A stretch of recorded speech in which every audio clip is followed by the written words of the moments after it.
Bismillahirrahmanirrahim. Assalamu alaikum and welcome back to Biology Forum. Today's lecture is about disposal of waste. We will study how the waste is collected, its storage, transport, processing and disposal.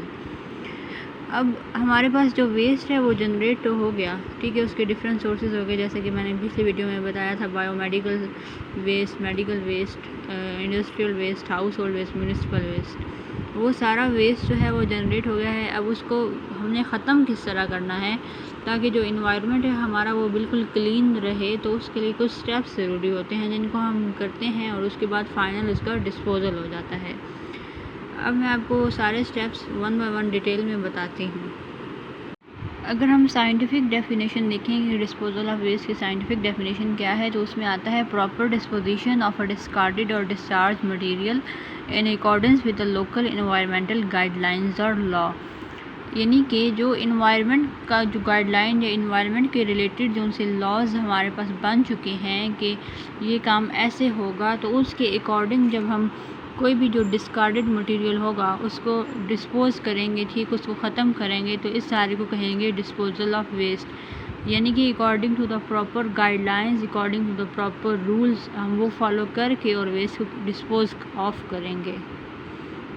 No what is waste management. इसमें होता क्या है कि जब हम waste की collection करेंगे, उसकी स्टोरेज करेंगे, ट्रांसपोर्ट करेंगे, प्रोसेसिंग करेंगे, डिस्पोजल करेंगे और इस पूरा जो प्रोसेस होगा इसकी मॉनिटरिंग करेंगे, इस सारे प्रोसेस को क्या कहा जाता है? Waste management. ये एक काफ़ी लंबा प्रोसेस होता है जिसमें ये सारे स्टेप्स जो हैं इनको फॉलो किया जाता है और मॉनिटर किया जाता है कि जो हमारे पास ये पूरा प्रोसेस है ये प्रॉपर वे में हो रहा है या नहीं हो रहा।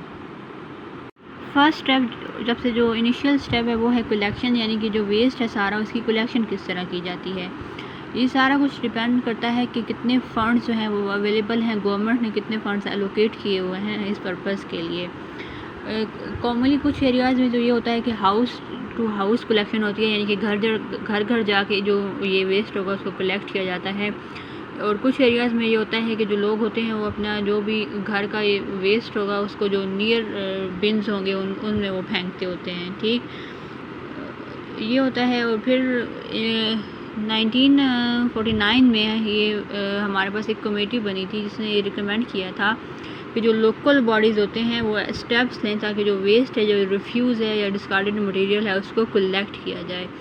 वेस्टर्न कंट्रीज़ में कॉमनली ये होता है कि उसमें जो डस्टबिन इंट्रोड्यूस करवाए गए हैं वो उनको दिखाया जाता है डस्टलेस रिफ्यूज़ कलेक्टर्स, जिसकी क्या होती है कि टोटली इनक्लोज्ड बॉडी होती है और वो उसमें फिर जो वाइल्ड लाइफ होती है वो उसकी तरफ अट्रैक्ट नहीं होते और जो सारा उसमें वेस्ट होता है वो उसमें महफूज रहता है।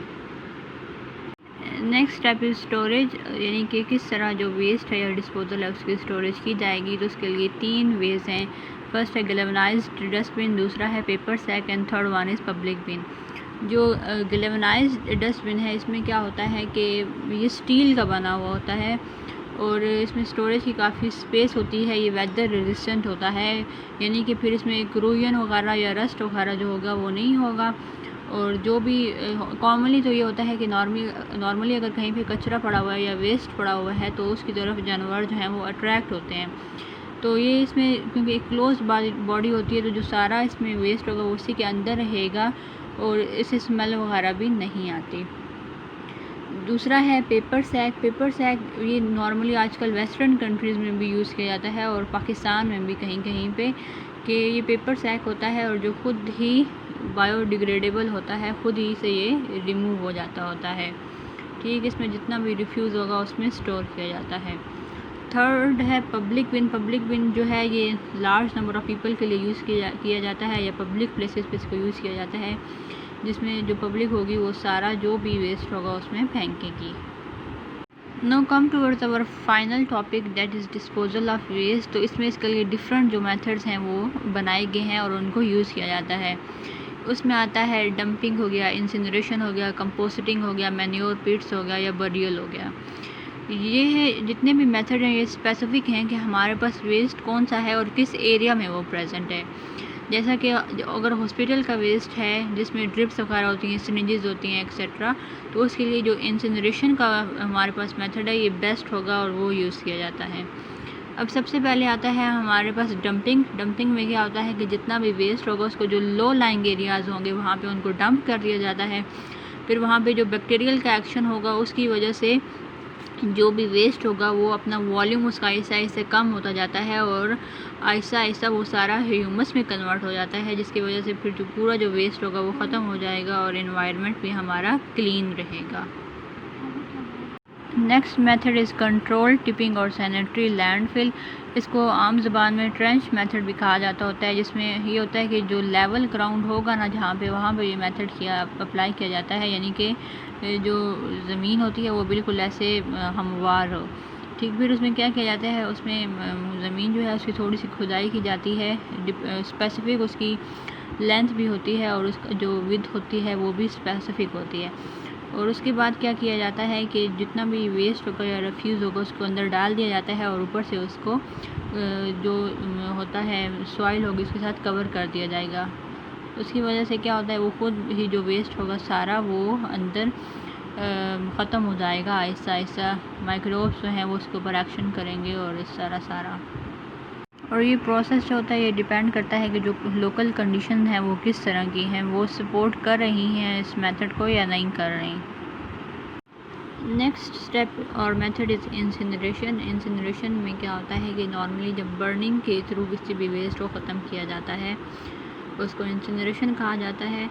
और ये तब यूज़ किया जाता है जब हमारे पास कोई लैंड जो होगी वो अवेलेबल नहीं होगी, यानी कि जहाँ हम डंपिंग कर सकें या जहाँ पे हम कंट्रोल टिपिंग का मेथड जो है वो कर सकें।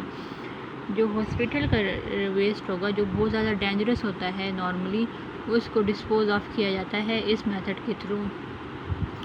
अक्सर हमने देखा होगा कि जहाँ भी हॉस्पिटल्स वगैरह होते हैं वहाँ पे अक्सर ऐसे जलने की जो होती है स्मेल आ रही होती है, जैसे प्लास्टिक जब जल रहा होता है तो उस तरह वो क्या प्रोसेस हो रहा होता है, वो इंसिनरेशन का ही प्रोसेस हो रहा होता है।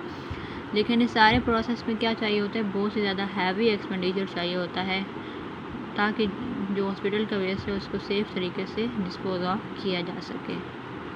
नेक्स्ट मेथड जो है वो है कंपोस्टिंग। कंपोस्टिंग में क्या होता है कि इसमें नॉर्मली जो है वो जो 3 R's हैं उनका बहुत अच्छी तरह से यूज़ किया जाता है। ठीक, अब जब कोई भी वेस्ट है जब हम उसको कंपोस्टिंग के प्रोसेस में लाते हैं इंस्टेड ऑफ लैंड फिलिंग तो वो क्या हो जाता है, रिड्यूस हो जाता है। रीयूज़ में क्या है कि जैसे कि नॉर्मल केसेस में उसको डंप कर दिया जाता है वेस्ट को, तो लेकिन यहाँ पे वो रीयूज़ हो जाता है। रीसाइकल में क्या है कि जितना भी वेस्ट होगा वो कन्वर्ट हो जाता है टू यूज़फुल सॉइल अमेंडमेंट्स, मतलब ऐसे हमारे पास न्यूट्रिएंट्स में कन्वर्ट हो जाएगा जिसको सॉइल या प्लांट्स जो हैं वो फर्दर जाके यूज़ करेंगे। ऑर्गेनिक मैटर था हमारे पास, यानी कि वेस्ट था, ठीक है, उसके ऊपर बैक्टीरियल का एक्शन हुआ, डिफरेंट माइक्रोब्स उसके ऊपर एक्ट करेंगे और उसको कन्वर्ट कर देंगे ह्यूमस में, और ह्यूमस के बाद वो कन्वर्ट हो जाएगा सॉइल अमेंडमेंट्स में कन्वर्ट हो जाएगा। जो कंपोस्टिंग का प्रोसेस होता है ना, इसकी जो बायो प्रोडक्ट्स होंगी हमारे पास वो नॉर्मली कार्बन डाइऑक्साइड होती हैं, वाटर होता है और हीट होता है, और कुछ इसमें जो होते हैं हमारे पास कंपाउंड्स वो बन जाते हैं नाइट्रेट्स और फॉस्फेट्स, उसको प्लांट्स जो हैं वो अपनी ग्रोथ के लिए यूज़ करते होते हैं। यानी कि सॉइल में जो इनका अमाउंट होती है नाइट्रेट्स की और फॉस्फेट्स की वो बढ़ जाती है, और प्लांट की जब फिर ग्रोथ होती है और उनको चाहिए होता है तो वो इसी नाइट्रेट और फॉस्फेट को यूज़ करते हैं। Next method is manure pits. इसमें होता क्या है कि ऐसे एरियाज़ जहाँ पे जो वेस्ट होता है उसको आसानी से डिस्पोज नहीं कर सकते होते, जैसे कि रूरल एरियाज़ हो गया, वहाँ पे मैन्योर पिट्स का इस्तेमाल किया जाता है। अब इसमें होता क्या है कि इसमें जो हर कोई जो होगा वो जो मैन्योर पाइल्स होते हैं उनको बनाता है, यानी कि ज़मीन में खुदाई करके और जितना भी होगा कैटल का डंग हो गया या स्ट्रॉ या लीव्स या गार्बेज हो गया वो सारा उसमें डंप कर देंगे और फिर उसको कवर कर देंगे ऊपर अर्थ के साथ हर रोज़, मतलब हर रोज़ जितनी डंपिंग होगी उसको ज़मीन में डाल के और ऊपर से कवर कर देंगे और फिर उसको जो है वो यूज़ करेंगे। इसी तरह फिर जितना भी वेस्ट होगा वो खुद कन्वर्ट होता जाएगा ह्यूमस में, और इस तरह जो वेस्ट है वो भी ख़त्म हो जाएगा और एनवायरनमेंट जो है वो भी साफ़ रहेगा, और जो हाउस होल्डर्स होंगे उनके लिए प्रॉब्लम भी नहीं होगी। ये था हमारा आज का टॉपिक। उम्मीद करती हूँ कि आपको इसकी समझ आ गई होगी। वीडियो पसंद आए तो इसको लाइक और शेयर ज़रूर कीजिएगा और मेरे चैनल को सब्सक्राइब कीजिएगा। अल्लाह हाफिज़।